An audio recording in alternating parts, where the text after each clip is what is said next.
आजादी जब गइलू पिया के वादी, पहला मिलन के राती काओ भइल बर्बादी।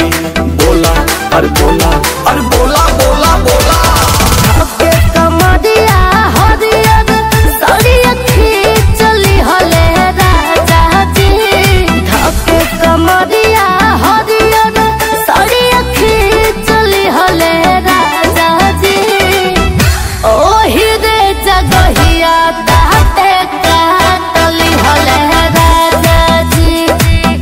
ओही रे जगहिया ताते काटली हले राजा जी। बुझला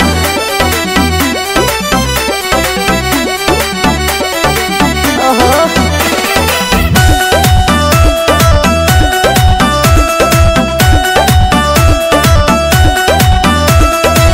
सुनवे के सैया दत कटना रहेगा, इससे पहले क्यों से सटना रहेगा, इससे पहले क्यों से सटना रहेगा।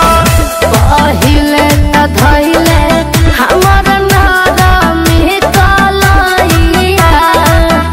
धीरे धीरे लेवे लगल राजा जी बलैया।